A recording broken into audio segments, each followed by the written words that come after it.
James Ham of the Insiders of the Kings Beat. Let's bring James in here. I gave James a heads up before I started the show. I said, James, I'm gonna be talking a little bit today. I'm gonna be talking a little bit now. I hope I will explain the full context of how I feel and what I'm saying, and we'll see how James Hams feels. But James, I said earlier, I had an epiphany over the weekend. Ken Trying to Piffany. figure out a epiphany. I was trying to figure out how are the Kings gonna get to this playoff slash championship level? Like what's the how do they get there? And I'm a believer. I'm pretty optimistic with the group. And I've said it before. Like if you add the right pieces around what they have right now, obviously like you move DeMar, but like everybody else, you have the right point guard or the right power forward or wing guy or something like that. I think they could be a playoff team next year with Monk, with Keegan Murray, with Sabonis, with Zach Levine. Like I believe it's about making the right moves, not just a gang of moves, right? But I was thinking, I said, man, Domantas Sabonis is making $43 million, $46 million, $49 million. And if I ask you right now who's the best player on the Kings, I think almost everybody would say Domantas Sabonis. That team's not going anywhere. He's not, in my opinion, this isn't an indictment on his game. I think his game is great. I think he's everything that we've said he is for the past 3 years. But if he's your best player, I don't think you have a shot in hell of contending, let alone like the playoffs are iffy. He can't be your best player. And if you need somebody better than him, how are you going to get somebody in here better than him at the prices that are for with him and Levine and everything else like that? So just on that thought, what's your thought on Sabonis? Okay, so like I get the premise of your Epiphany. Like I do understand, I do get it, and like to be honest with you, like the path to get to where we are today is just like bleak and crappy, and like you just shake your head at what really amounted to poor management. Hmm. Like you had something 3 seasons ago, you won 48 games. All you had to do is continue to build. You flirted with going out and getting Pascal Siakam, and now that guy's in the finals. You flirted with going out and getting OG Anunoby, and now that guy just lost in the Eastern Conference Finals. Hmm. Those players would have put you in a situation where, number one, you wouldn't have had to fire a coach or trade a best player. They would have just instantly made you better. And to me, the failures of the Kings pretty simple. You built something and then you stopped building and you allowed the thing to decay. And again, we talk about organic growth all the time. That the organic growth of a player or a team, and we've watched it with so many of these teams, especially Indiana um, and OKC. We've seen teams that like build a base of young players and just keep getting better and better. And to me, that's the way you should build things. But you also there are teams that they get to a certain point and you have got to make changes. And the Kings just didn't.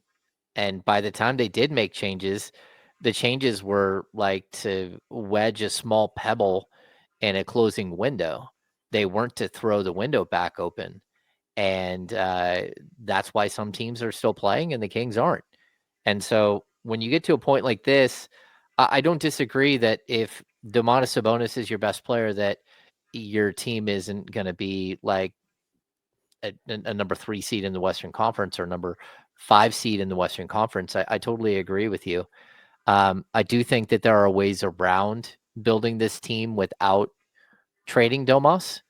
But I also know that he's the guy who's kind of put you on notice and said, "Hey, look, I need you to actually get something done here, and if you don't, then go ahead and trade me." And I don't disagree with Domas. Like that idea that you can just waste players' careers, years of their careers, without trying to improve a roster or go backwards repeatedly and think that that's okay. Like, I don't care how much a player makes.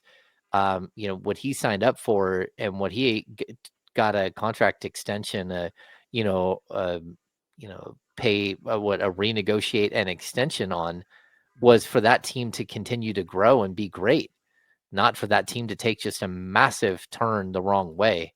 So I don't know if you can get it done without trading Domas.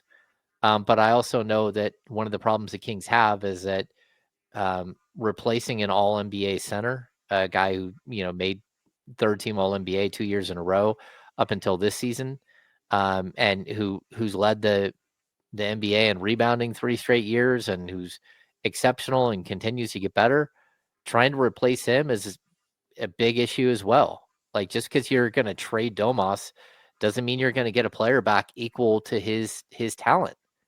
And so if I'm making moves with the Kings, I'm probably starting from a different point than you are. I still think that you can find players that complement Domas and that you can build a team around Domas. But I also understand the alternative. I'm delving into the draft picks. I'm using, if you got to use the contract of DeMar DeRozan, or if you can find a way to match salaries and use Zach LaVine's contract.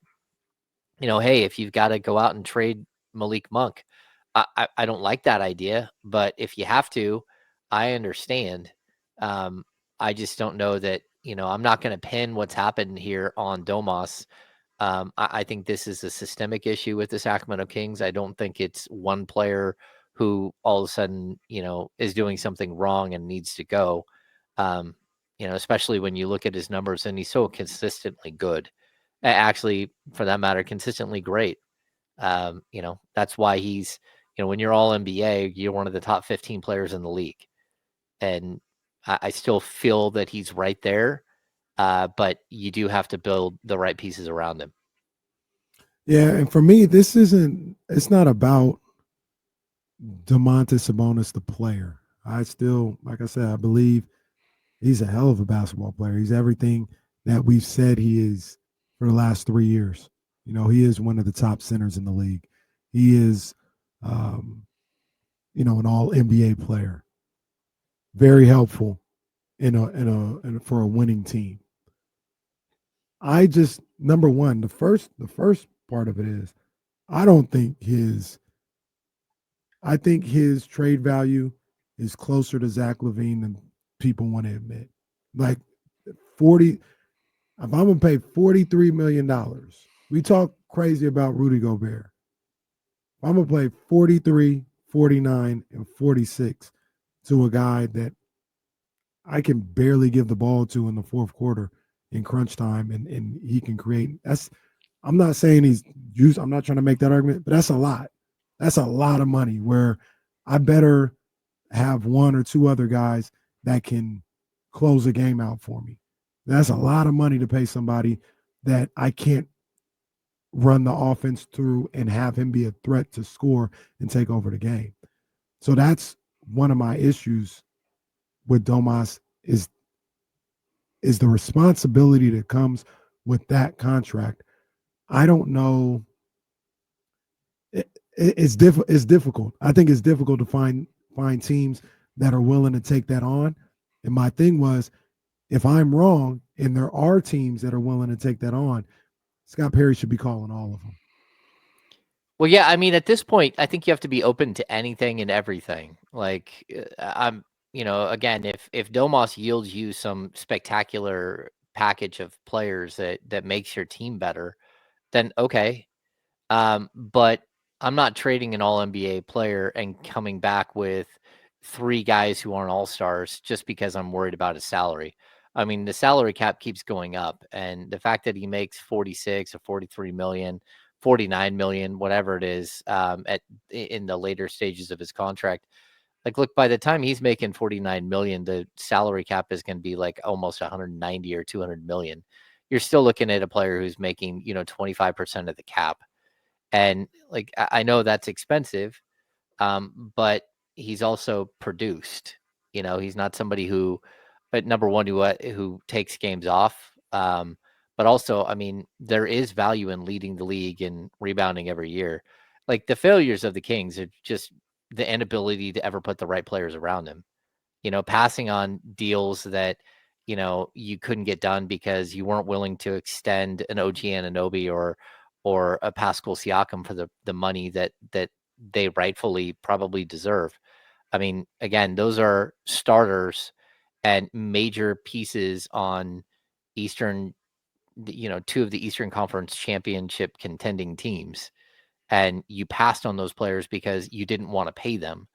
You didn't want to extend them. But to me, it always comes back to like the failures of these little tiny deals that you didn't get done, or these big deals that you didn't get done, all of the negotiating in public and the press and trying to get, a star to go alongside these guys and then never doing it, never pulling the the lever that says, yes, yeah, we're going to do that deal and the deal's over and done with.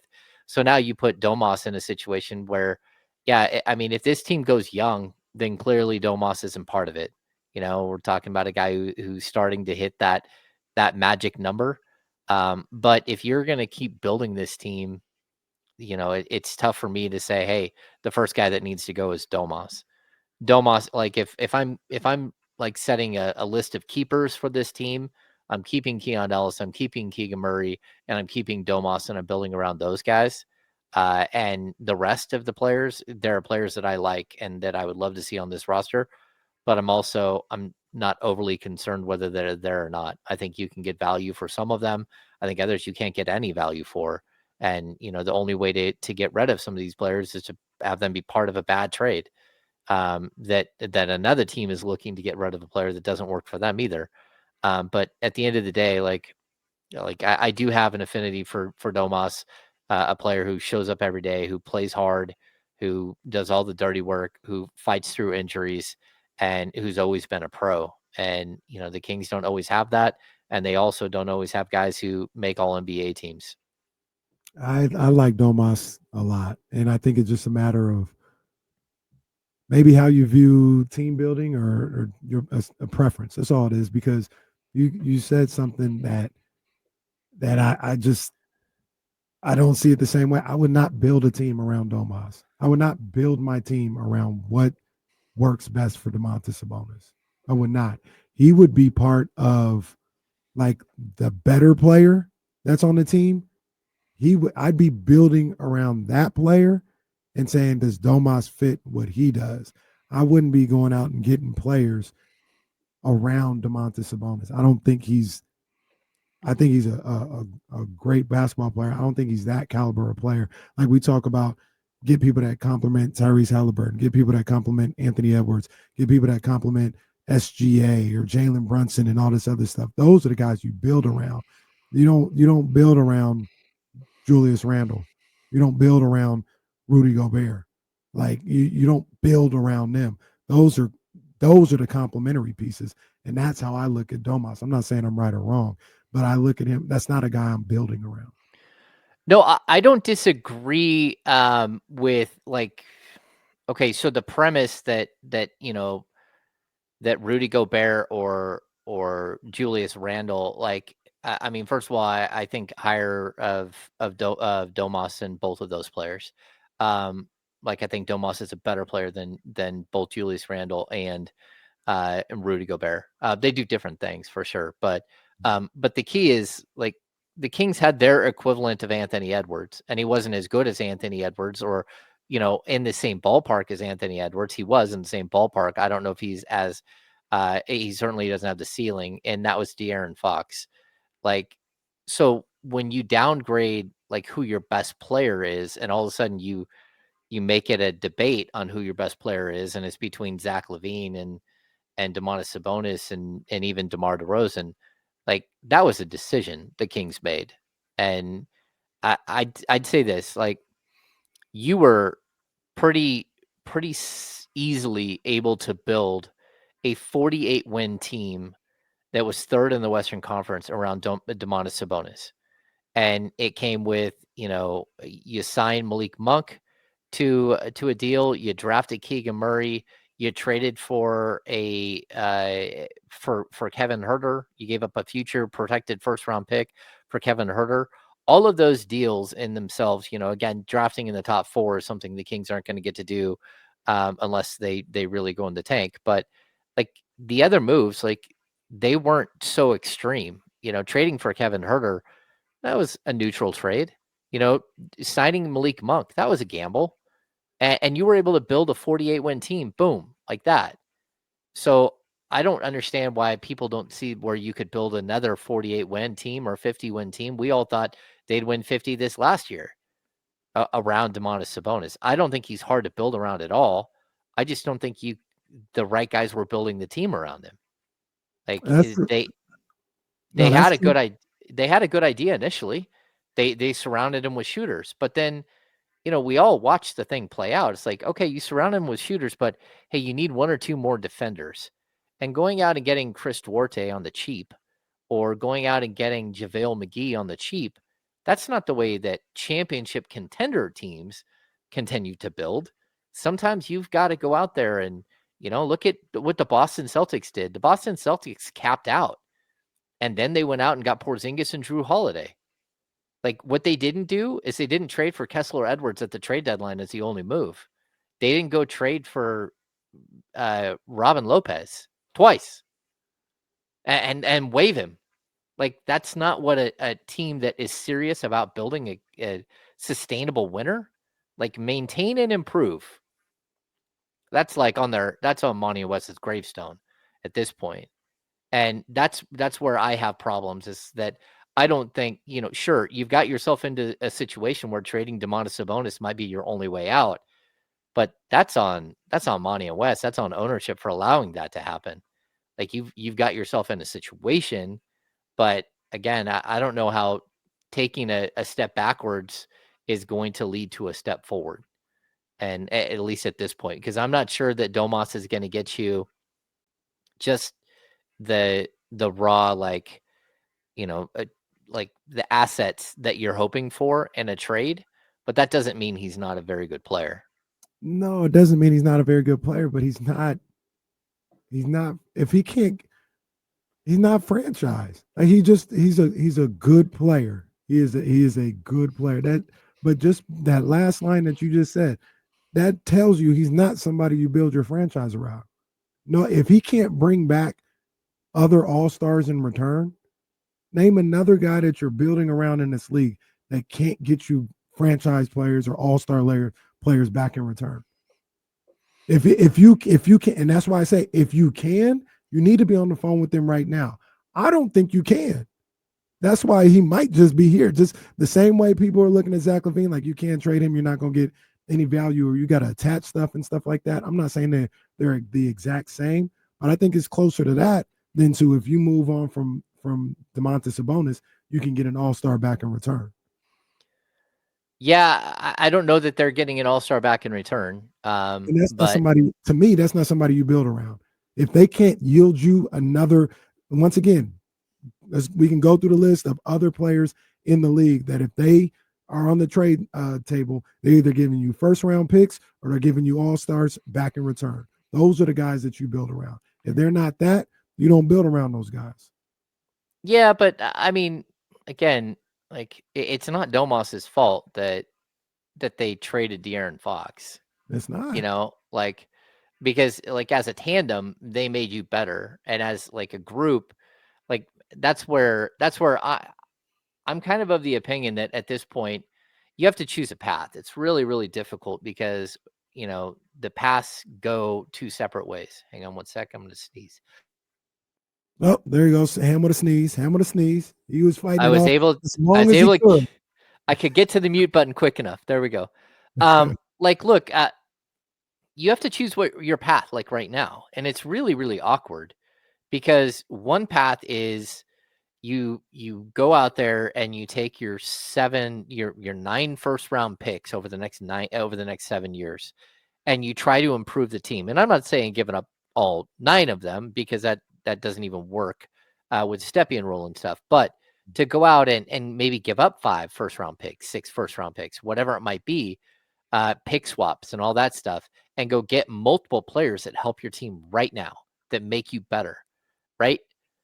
But then if it doesn't work, you're totally in a bad spot because now you've traded away, you become like, look at the Denver Nuggets, right? The Denver Nuggets don't have any of their first round picks that they can trade. Maybe they can, I don't even think they can trade their 2032. They don't have a single second round pick at all. They don't have a pick at all. So you don't want to get in that situation or in the Phoenix Suns situation where you've got no picks and you've got two aging veterans that you might be able to go out and get something for one of them that the other one no one's going to take Bradley Bill's contract.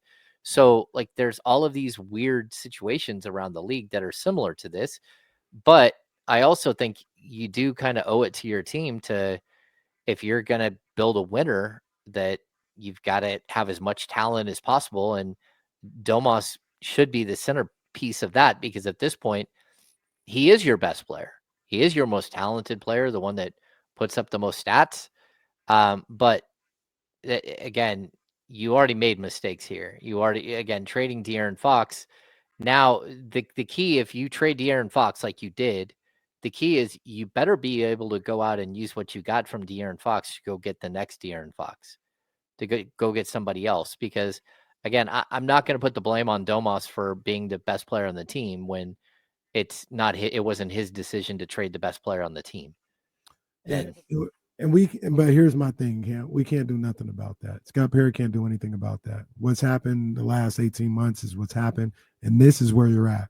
So the question is, how from right here do you improve? And here's the conundrum, and maybe you can help me out because you understand the cap and all this other stuff, how using PLEs and all, or not PLEs, what trade exceptions and stuff like that. TPEs, there we go. TPEs.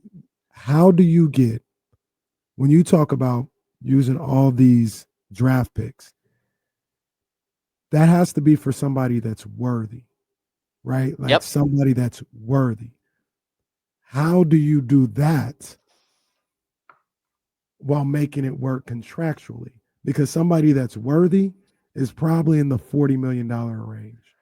And how do you give the draft picks up and really maybe DeMar DeRozan is your only real piece? And I don't even know how attractive he is. I'm not sure how attractive Malik Monk is. I'm not sure how attractive both of them together are. So how do you get the player that's top level, like we'll just say like a Trae Young, match the money up, and keep Domas and Zach LaVine? Because I don't think Zach LaVine's going nowhere either. Yeah. Okay. So I think the Kings are in a weird situation, right? Where, like, again, you have to choose a path and decide if it's going to be draft picks, it's going to be players, whatever it's going to be, right? But at the same time, I look at the two teams that are in the finals. Both of those teams traded for players who, when they acquired them, were good young prospects, but not anyone thought would be who they are today. And Shea Gilgeous-Alexander was averaging 10.8 points per game with the Clippers. He was part of the Thunder trade package that they got for Paul George, right? And then they, on top of that, they got a bunch of first round picks. You look at Ty Halliburton, who's the best player on Indiana, or one of the best players on Indiana. Depends on how you want to look at Siakam. Like, you can go find players that are either in a weird situation where they're being undervalued, or that are just looking for that opportunity and potentially come away with one of those players for not nearly as much as you think. Again, whether it's first round picks or it's trade exceptions, or it's throwing a package of players together, that a $10 million package of players together to go get a player like that. But you've got to be really good at your job, and you've got to find the right player. Like Tyrese Halliburton, they don't grow on trees. Shea Gilgeous-Alexander doesn't grow on trees. But when they traded for Shea, again, it was a dude averaging 11 points per game, a guy who was the 11th pick in the draft. It's not like he was a number one pick or anything. And he was he was going into his second NBA season. So there are other ways to build other than going and finding a $40 million player.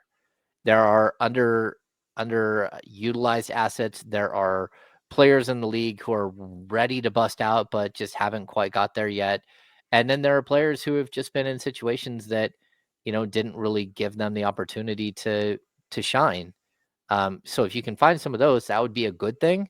But yeah, like this isn't easy. Like team building isn't easy, and that's why I've been so harsh on the franchise for not just their decisions in the last couple of months, but their decisions to allow people who weren't going to be here to clean up those decisions, to make those moves.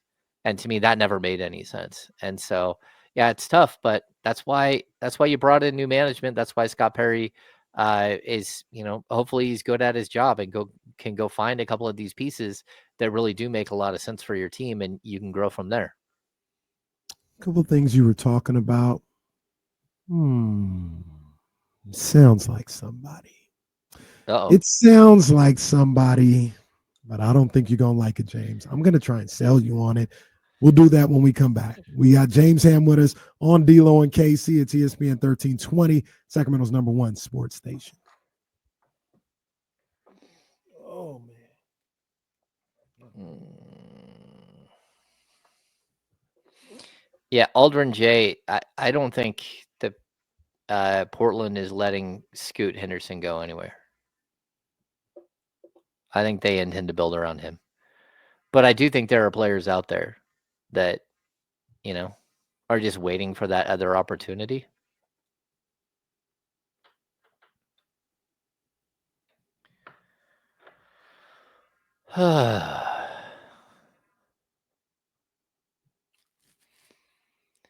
Scout, that's going to be a really crazy.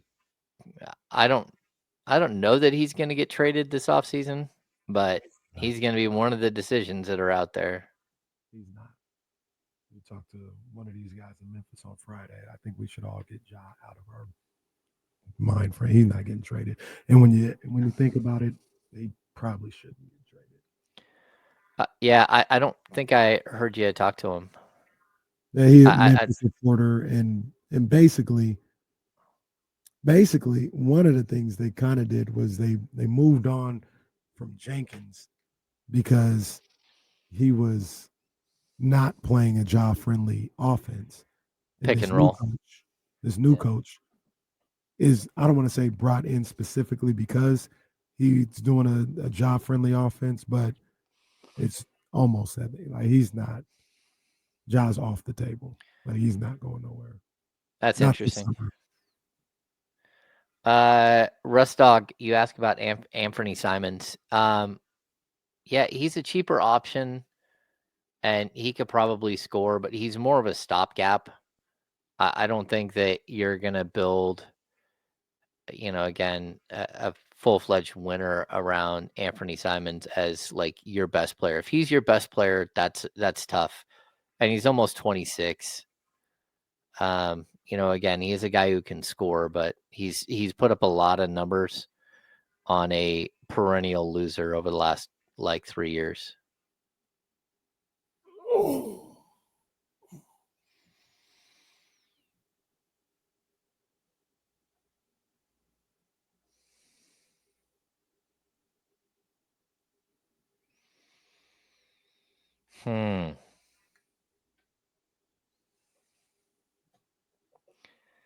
Yeah, Kyle, I don't disagree with you. The Monk and Simons are sort of redundant.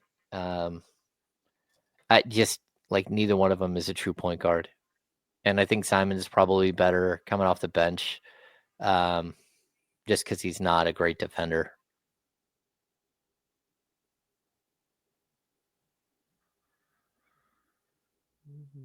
What's up, Banzito?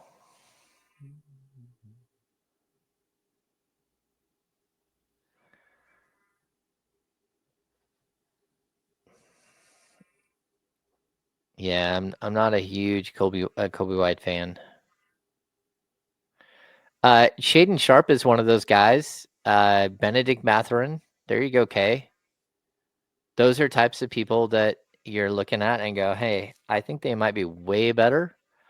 I even, for a little bit higher volume, a little more expensive version, I still think that Jalen Green, who had a really, really bad postseason, could be one of those guys that really takes a huge step forward. I've talked about Trey Mann forever. He did hurt his back, I believe, this year and missed most of the season. I like Trey Mann. I like Trey Mann.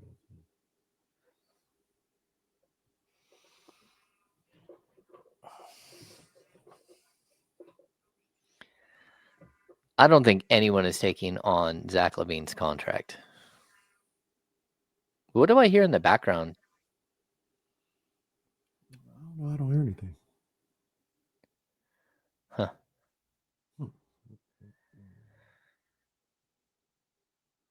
Huh. Tom L. The Siakam deal. I think the Siakam deal or the OG Anunoby deal, both. But again, when they got down to it and started having like a real discussion, the players said, "Yeah, we're not going to sign there," and they weren't going to sign there because the Kings wouldn't give a full-fledged like max money deal. Yeah.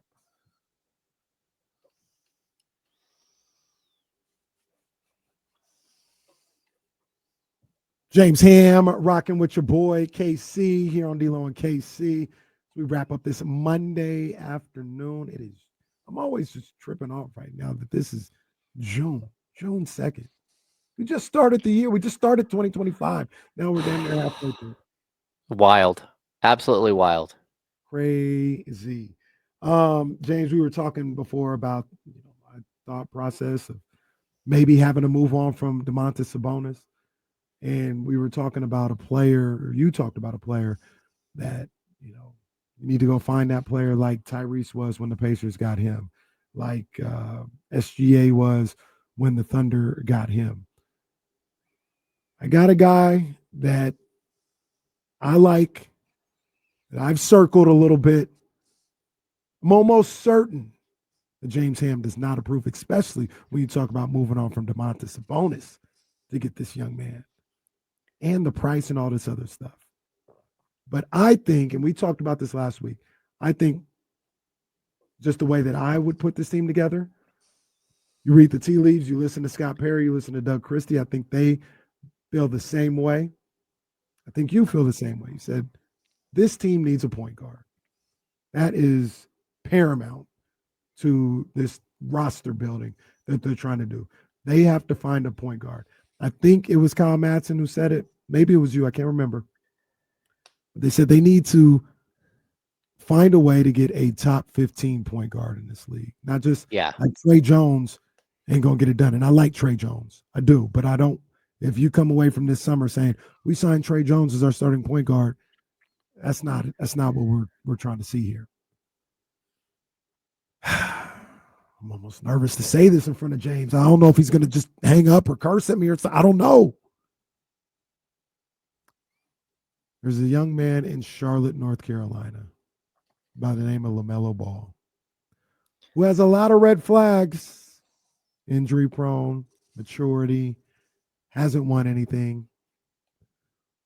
But maybe he's what you're talking about when you say, get him now, while things just haven't gone his way. And maybe you can reap the rewards when everything does start to click. Now, with that acquisition of LaMelo Ball, I'm using Domantas Sabonis' money in his contract to go get him. And I don't think Charlotte is in the business of taking on Domantas Sabonis. I'm thinking with that exchange, it's probably you get a third team involved, get Domas to a location that is in a better place than Charlotte is. Maybe Charlotte gets another pick from that third team. So I already have it at like 2 or 3 first-round pick, like a first-round pick in 2027 from the Kings. It probably costs you one more pick and a swap, and maybe Charlotte gets another pick from that third team that you incorporate. But I think LaMelo Ball, there are a lot of risk involved, but he's a guy with the talent level and the potential ceiling that I'm willing to take a risk on. What you think about LaMelo? I would definitely consider LaMelo. I mean, he's on that list of guys that, whether it's Trae Young, who's, again, a little bit older than LaMelo, or it's John Morant, who again has a lot of injury problems as well and a whole lot of other baggage. Um, I've never been like extremely impressed with LaMelo. I think his shot selection is poor. I think that, I don't know that he's been in a system that really pushes him to be better. I don't think he plays great defense. But at the same time, I think the potential is there. The potential not just to be really good, but to be great. Like there is like an unlimited ceiling with him. Um, Again, the red flags are there. Like I don't, as an interview, he is not at all someone that I like. He does not wow you at all. He just is a little bit detached. But I do think that like there's a lot of pluses to him.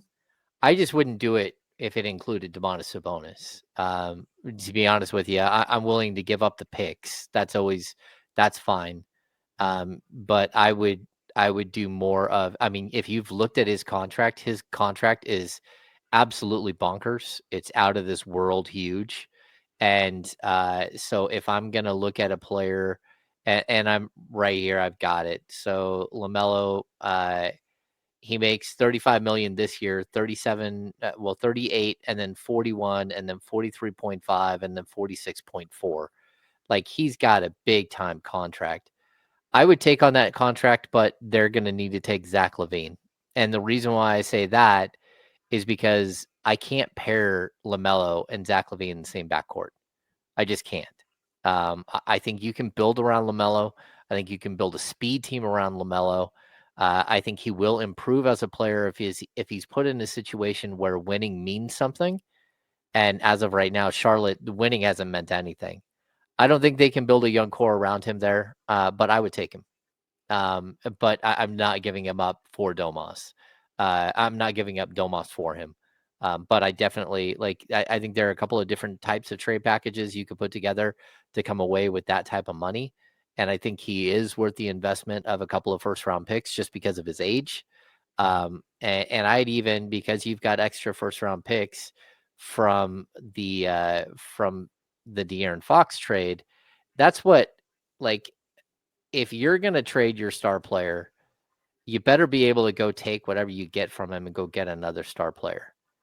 And that's where I'm at. Like, again, LaMelo, he'll be 24 in August. Like, he's so young and he's under contract forever. And if you think you can build around him, that's fine. But I think he presents quite a bit of challenges just because, again, his defensive acumen isn't high. And you're still going to have a bunch of work to do.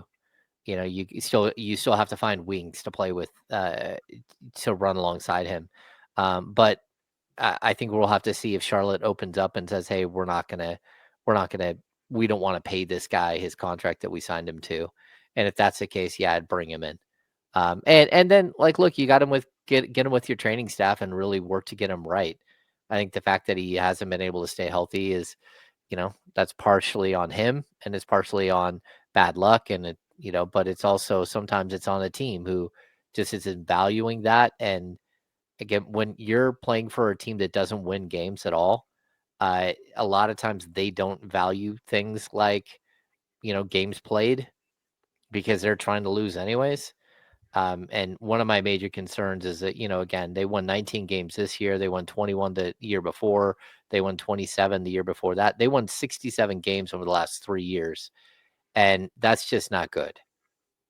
So you're worried about sort of the culture of losing and the effect it might have on him. And that's something that you've got to be concerned with the whole time. But again, as far as talent, he's incredibly talented and he's a big guard. He's got a lot of upside to him. Yeah, and like I said, the thing that I think about, I don't want to get rid of Domantas Sabonis. I just don't know how you're getting the high level talent in around him. Even with when you talk about uh, when you talk about SGA and Tyrese Halliburton and going to find those guys, they didn't get traded for like an aging DeMar DeRozan. They got traded for Paul George in his prime in the SGA case. And Tyrese Halliburton got traded for Domantas Sabonis, the guy we're having a conversation with now, who, regardless of if I think he's franchise or not, the accolades are there. He's a multi-time All-Star, multi-time All-NBA, one of the best centers in the league. So I don't know how you are going to get one of those type of players, even if they haven't hit their potential yet, without moving on from one of your top guys.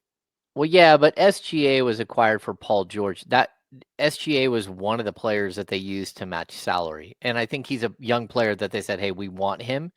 But like they got I think four or five first round picks and then like 3 pick swaps. That was the Yeah, value we of don't that have that trade for either, Paul though. George. No, but what I'm saying is that's what the Clippers gave up for Paul George. SGA was in addition to like 4 or 5 first round picks.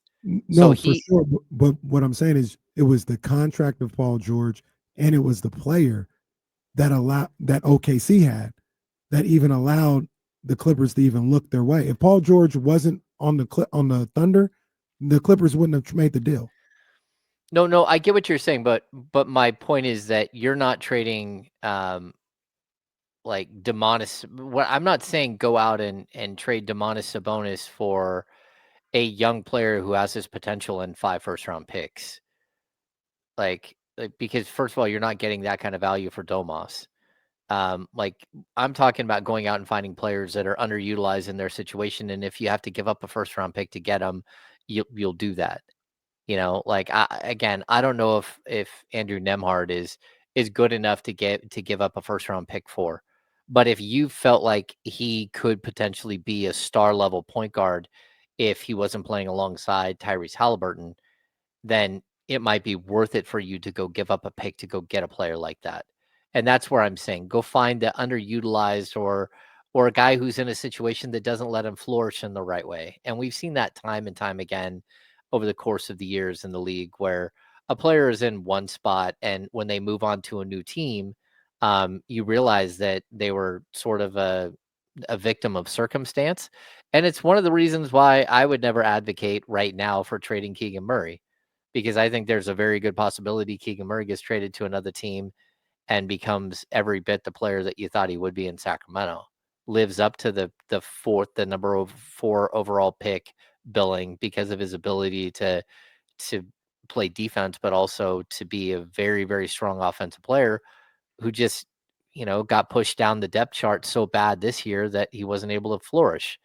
And so if I'm a team around the NBA and I'm looking for players that I'm talking about, I'm looking for Keegan Murray. I'm trying to get Keegan Murray out of Sacramento and saying, "Hey, look, I think I could put Keegan Murray on, a different team and have a completely different result if I put him as the third option or the second option and forced him to become something more than he is today." That's who I'm talking about. Go find that player as opposed to going and paying, whatever it is that Brooklyn is asking for Cam Johnson at age 29, 30. I want a 22, 23-year-old guy who's just not getting the opportunity. And again, like Benedict Mathurin is one of those players that you're like, okay, could he look way different in a different uniform? Could he look like the player that was at Arizona State and did all the crazy stuff, or the player that scored 30 in a playoff game? Yeah, it's possible. So I'm looking for underutilized talent around the league, and the league is packed with it.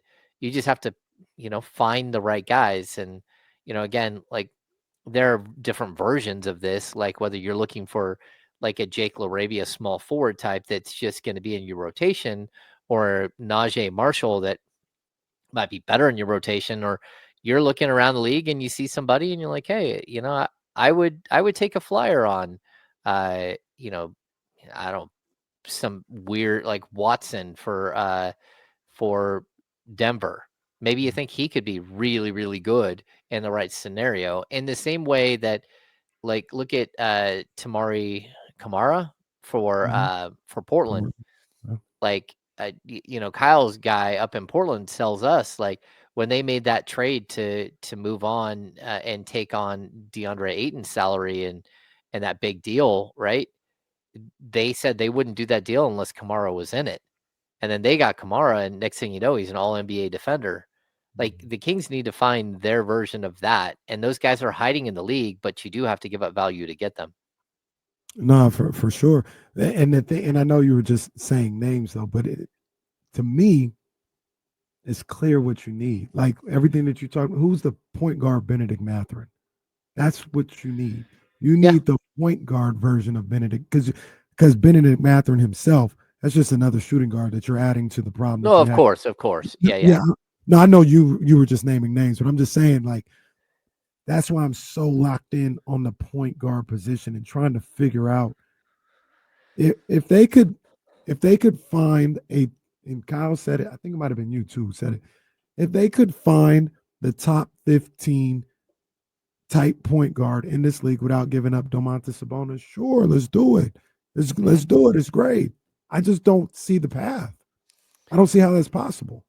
Yeah, I mean, I think like just salary matching. You've got guys like Demar. You've got guys like Valanciunas. You've got guys even like Malik Monk. Like if you can, like Malik Monk to me is he's the most talented six man in the league, right?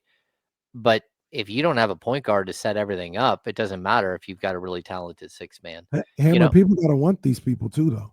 no, I get that. I think the market for DeMar is about as small as Zach LaVine or Sabonis. Like, there's not a lot of teams that want DeMar DeRozan in their situation. And does that the teams that want him, do they fit your needs as the No, Kings? I, I get it. Yeah, I mean, again, like I think like more of a mid-level version of the player I'm talking about too is like if Nas Reed opts into his $15 million deal with the Timberwolves, like Mhm. go try to get Nas Reed because Nas Reed is a starting power forward for your team and allows you to move Keegan Murray to the three, and all of a sudden you're building something, right? He's young, he can do a lot of things, right? But that's where again you're going to have to sit here and is a guy like Jaime Jaquez like totally underutilized in Miami, and actually it looks like they're getting closer and closer to closing the door on him. Like, can you go get him in a deal that doesn't cost you that much, or can you make a bigger deal where you they might be interested in DeMar DeRozan, and you've got to take on a marginally suspect contract and in order to get Jaime Jaquez. Mhm. So, the Kings and again, I'm not reporting anything, but like if you were to, call them and say, hey, Duncan Robinson is owed $19.9 million next year. How about we give you you take on DeMar DeRozan and we'll take Jaquez and Duncan, and they might say, yeah, okay. Then again, they could shut the phone, slam the phone down on you. But would they give up a Haywood Highsmith? Would they give up one of these other players that again is underutilized where they are and again you might have to give up something to get that player, which again, or you might have to take back something, but that's a net neutral trade. I don't think you're going to have to give up a pick in order to get Miami to bite on a deal like that. If you look at what Jaquez has done, then number one, you get a shooter, the backup three in Duncan, and then you get Jaime Jaquez, who you would hope could be your starting small forward and jack of all trades type guy. So I think there are a lot of ways in which you can get better, and it doesn't have to be just like hit the panic button and we've got to trade Domas. Now, again, if there's a deal out there that makes you a better team and you trade Domas, that's fine.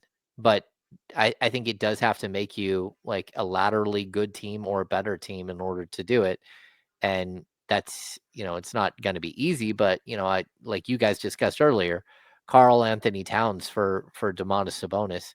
Like who would I want if I was, as a player? Um, I'd probably want Domas over Cat just because of the injury history and Domas's ability to play through injury. But I can understand that trade if that's the way it were to go. I would try to get Cat without giving up Domas and put the two next to each other. But that's what I'm talking about. Like there's going to be trades that happen that nobody saw coming. And you're like, huh, I didn't think that player would be available. And that's where I think the Kings need to live, like there are deals out there to be had. Got to get creative, and you got to find one of these diamonds in the rough. Did anybody stick out to you in the new list of players coming in for Kings workouts? Not really. Again, like second round picks, mid second round picks, they don't have a ton of value. You're hoping that you can swing for the fence and get somebody that just fits like some sort of need. For me, like give me a 6'8", 6'9", long wingspan, big leaper that can shoot the three a little bit and has some defensive acumen that somehow falls to the second round and throw a dart at a dartboard. I also, again, we talk about all these big name players that the Kings probably should go after. The Kings also have, like, they're going to have a bunch of holes to fill no matter what. Like, they have a bunch of free agents that many of which are not expected back. Maybe you take your second round pick and Sasha Vezenkov trade exception, or Chris Duarte trade exception, and you go get a guy who's going to be in the back end of your rotation, an 8-9 guy in your rotation, and you use that second round pick to sort of cash in a little bit. That's always an opportunity right here for the Kings to get better, because this isn't going to be like one player makes the Kings decidedly better and they're back in the playoffs. At least I don't think. Yeah. I mean, I agree with you. I think it's going to be, once again, the right players um, that fit whoever's here, whether it's Domas or the new people that are coming in. It's got to be the right mix of players.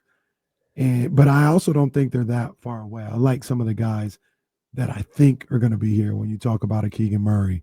I like Zach in the right situation. I like Malik Monk. Um, I like Domas in the right situation. Once again, I want to be perfectly clear. This has nothing to do with what I think about him as a basketball player, like thinking he's no good or it's all his fault. I don't think that way at all. I just think I look at his contract in your cap situation, and that might be the best way to net another high level player like that. That's really where that comes from. But I'm with you. I don't, because I thought about Portland. I've heard people talking about Portland, and I don't want Anthony Simons or Jeremy Grant. Like, I'm not really interested in that. I don't want DeAndre Ayton. That's not good enough. If I'm gonna move on from Domantas Sabonis, it's for somebody that I think is either equal or better than Domantas Sabonis. And if that person doesn't exist, that trade doesn't exist, then we just move on as is. But yeah, you don't just give away him for anything or anybody. Yeah, I agree. Yeah, it's a tough place to be in, but Scott Perry knew that when he took this job, and they do have a war chest of picks. They do have flexibility because of their picks. I mean, as of July 1st, they can offer up a 26, 27, and 28 first round pick. All of them their own, How do or they one of offer up? them. How do they offer up the 26? Is that a pick swap, or No, because no, they didn't? Because they don't have a first rounder this year. So my thought is they can't offer up the 26, can they? yeah, they can. They just can't do it before July 1st. Once the calendar year shifts, whatever draft picks were owed the year before, all Gotcha. of that is gone. So they can trade back-to-back picks. So you can even remember when they ended up trading a pick after the draft, which was Olivier Prosper's Maxim Prosperous, right? Yeah. Yeah. Yeah. Uh, Omax. Omax. oh, Max, yeah. So they traded him and for they traded Sean it. Holmes. Yeah, it ended up being the 24th pick or 25th pick. They traded him for Rashawn Holmes, right? Mhm. But that trade couldn't be completed until the new calendar year hit, Mm. because they still owed their pick. So technically speaking, you can trade a pick, but you've got to wait until that you're not giving up your next year pick. So yeah, as soon as we get to July 1st, the Kings will have fully 9 first round picks. They Mm. just won't have one for this season unless they trade back in, which I have a tough time seeing them do.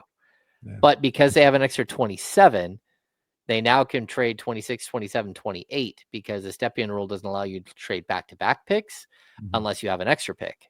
Mm. So yeah, they would have the ability to trade all kinds of picks.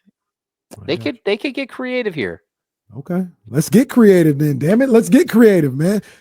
James, I appreciate you, man, pulling up on us. D'Lo and KC will be back tomorrow. Matter of fact, the insiders will get things kicked off at 10 a.m. Make sure you stay tapped in. Damien's supposed to be back tomorrow. I don't know. Maybe he'll just say to hell with this show. And watch, when he doesn't show up tomorrow, Chris Webber will be on the show in place. It always It'll be happens. so sick. It always happens that way, man. I appreciate you guys for tapping in. We'll see you guys tomorrow. Like I said, starting at 10 a.m. with the insiders. Y'all be good. We're up out of here. Peace. Vamos, Gigantes.